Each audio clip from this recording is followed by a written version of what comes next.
사람을 잘 믿어주고 협력을 중요하게 생각하며 갈등을 피하려고 애쓰는 사람들이 주로 나르시시스트에게 잘 당합니다. 우리는 이들을 에코이스트라고 부르죠.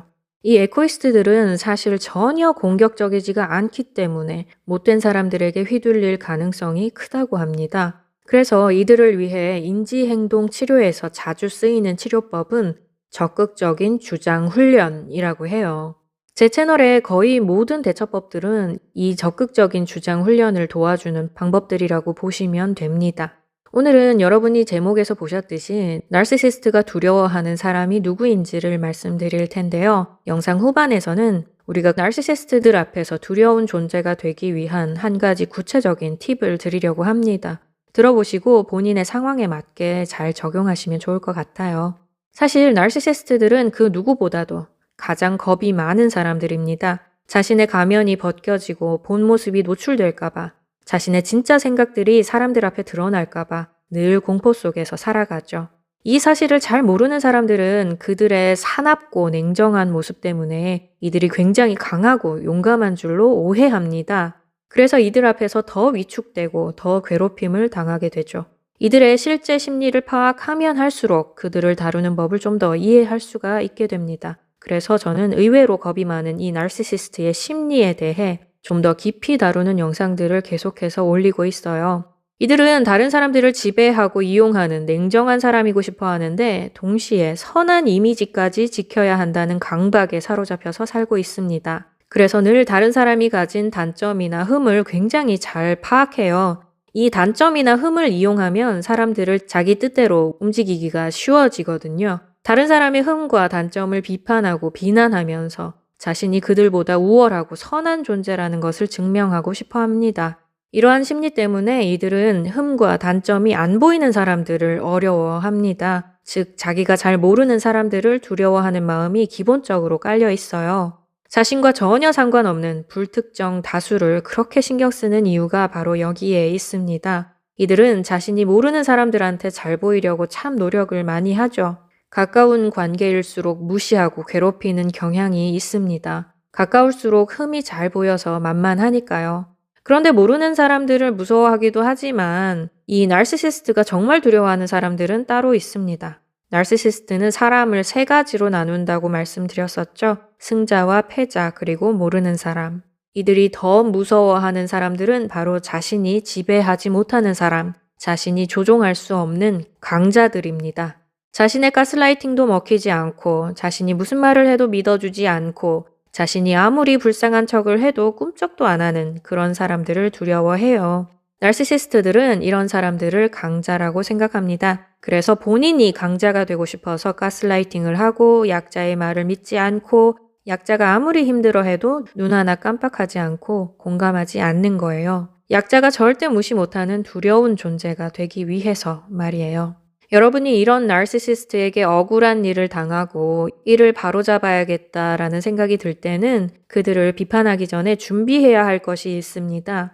나르시시스트가 여러분을 두려워하도록 만드는 한 가지 방법을 이제 알려드릴 텐데 너무 성급하게 적용하지는 마시고 신중하게 그리고 치밀하게 자신의 상황에 맞게 지혜롭게 적용을 하시기 바랍니다. 학대 기간이 너무 길거나 너무 심각한 상황이라면 제가 제안해 드리는 방법보다는 전문가들의 도움을 받는 것이 우선이라는 걸 기억하시기 바래요.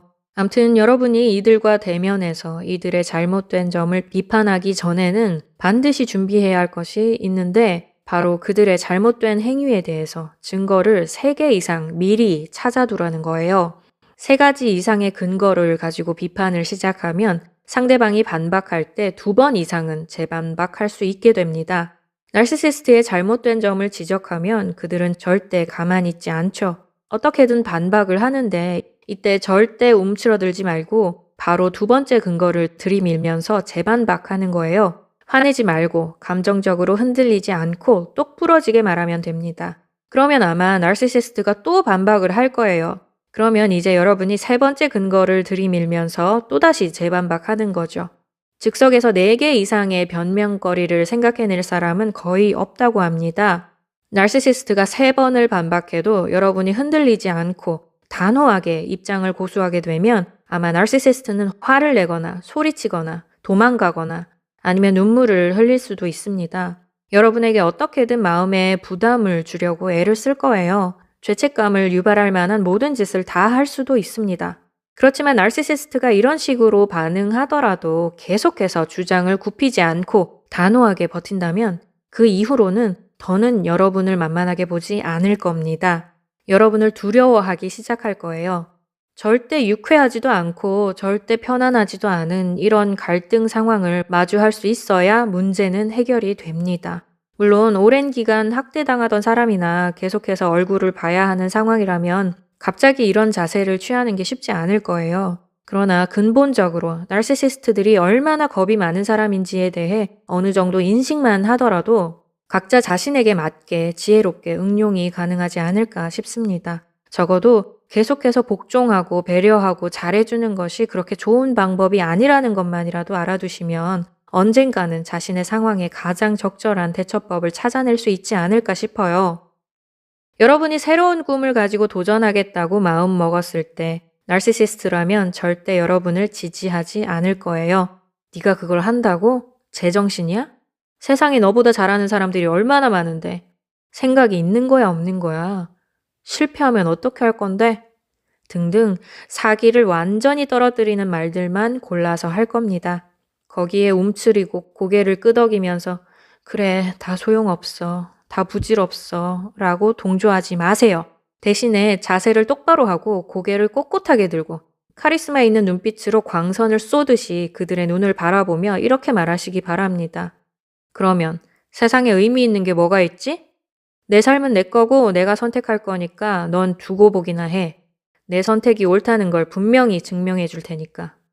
물론 내가 뱉은 말대로 안 될까봐 걱정되기도 하겠죠. 그렇지만 여러분은 성격상 이렇게 뱉은 한마디를 지키기 위해 최선의 삶을 살게 될 것이고 자기 자신이 어디까지 발전할 수 있는지 스스로 확인해 볼 수 있게 될 겁니다.